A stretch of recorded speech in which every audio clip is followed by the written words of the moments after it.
राजनीति की किताब में महाकुंभ का जिक्र जिस अगले अध्याय में हुआ, उसके आते भारत में एक दशक का दौर बीत चुका था। साल 1977 में महाकुंभ का आयोजन इमरजेंसी के बाद हुआ था। उस वक्त देश में एक नई सियासी लहर चल रही थी और इंदिरा गांधी के खिलाफ जबरदस्त माहौल था। जयप्रकाश नारायण की जनता पार्टी की चर्चा देश में हर ओर थी। इस बीच जेपी ने कुंभ में स्नान किया। इस घटना के बाद महाकुंभ में संतों ने जेपी के नाम पर मुहर लगाई थी। इसका संदेश काफी दूर तक गया था। इस एक कदम ने पूरे देश में जेपी और जनता पार्टी के पक्ष में हवा बनाने में भूमिका निभाई थी। जेपी का भी कुंभ में जाना ये इसलिए भी काफी अहम हो गया था कि जेपी ने जिस तरीके से पूरी एक बागडोर संभाली थी और इमरजेंसी को लेकर एक प्रतीक बन गए थे, और उस प्रतीक में उन्होंने जब वो कुंभ में पहुंचे थे तो एक आम जनता का जो प्रतिरोध था, जो विरोध की आवाज थी इमरजेंसी के खिलाफ, वो विरोध की आवाज जो जन एक आस्था थी उससे भी जब जुड़ी तो जाहिर सी बात है कि उसकी वजह से भी जेपी को एक बड़ा एक समर्थन भी मिला।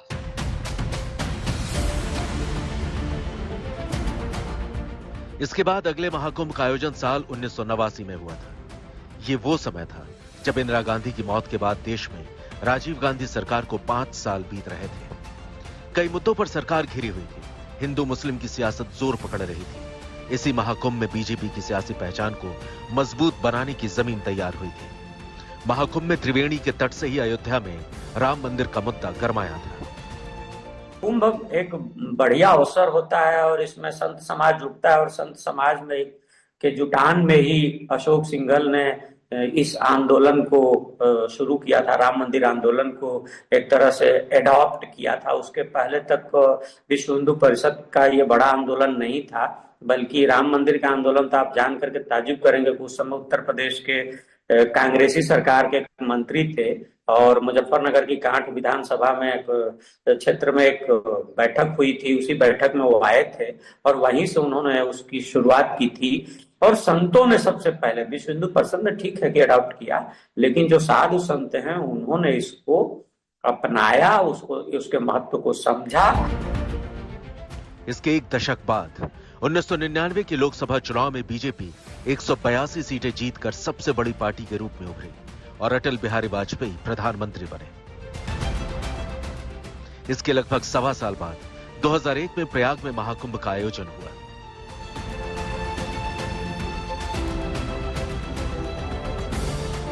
– 2001 में कांग्रेस नेता सोनिया गांधी कुंभ मेले में पहुंची थी। इस दौरान उन्होंने गंगा में डुबकी भी लगाई थी।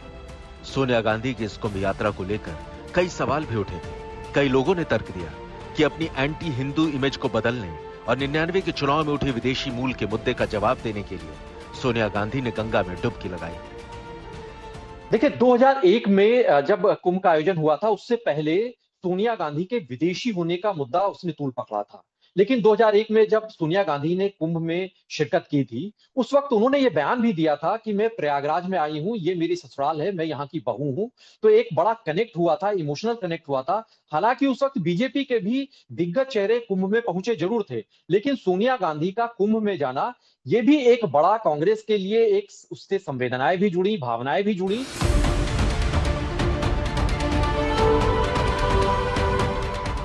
उसी कुंभ के दौरान अटल बिहारी वाजपेयी समेत कई नेता कुंभ के आयोजन में पहुंचे थे।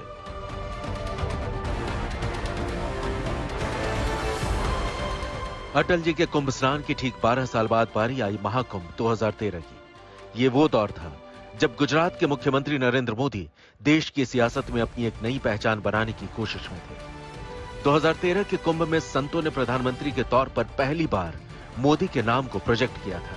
इसके बाद जो हुआ वो इतिहास है। 2013 का कुंभ एक तरीके से टर्निंग पॉइंट इस सेंस में भी कहा जा सकता है कि साधु संतों ने उस वक्त पहली बार वहां पर जिक्र किया नरेंद्र मोदी का और उन्हें प्रधानमंत्री बनाए जाने की बात कही।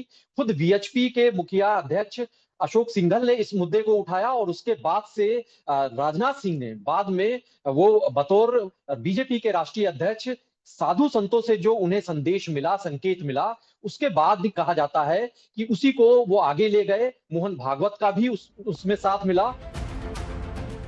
प्रधानमंत्री के तौर पर अपने पहले कार्यकाल के अंत में नरेंद्र मोदी 2019 के अर्थ कुंभ में पहुंचे थे। तब देश में आम चुनाव होने वाले थे और मोदी के सामने लगातार दूसरी बार सत्ता में आने की चुनौती थी।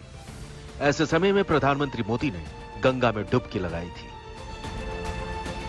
देखिए, 2019 के कुंभ में भी फरवरी महीने में प्रधानमंत्री के तौर पर नरेंद्र मोदी कुंभ में प्रयागराज में पहुंचे हुए थे और उन्होंने वहां पर डुबकी भी लगाई, गंगा में स्नान भी किया और उसके बाद नेत्र शिविर जो था, नेत्र कुंभ में, वहां पर स्वच्छता ग्राहियों के पैर भी धोए और सामाजिक समरसता का एक बड़ा संदेश दिया। और यह भी कहा जाता है कि उसके बाद जब चुनाव हुए तो ये जो तमाम संकेत और संदेश निकले वो धार्मिक आस्था और उसके साथ ही अध्यात्म और भावनाएं, ये सारा जब मिलन होता है, ये संगम होता वहां दिखाई दिया और ये इसका फायदा बीजेपी को हुआ और दोबारा 2019 में प्रधानमंत्री के तौर पर फिर से बागडोर संभाली नरेंद्र मोदी ने। आज फिर नरेंद्र मोदी ने देश के प्रधानमंत्री के रूप में संगम की धारा में डुबकी लगाई। ये थी कहानी महाकुंभ और देश में हुए उसके राजनीतिक प्रयोगों की, जो बताती है कि किस तरह अलग अलग दौर में संगम की रेती पर बिखरी सियासत की इन सीपियों ने देश की धारा को बदलने में अपनी भूमिका निभाई है। भारत में महाकुंभ आध्यात्मिक उत्थान का साधन होने के साथ साथ देश की दिशा बदलने वाला महा आयोजन भी रहा है। Bureau report, good news today.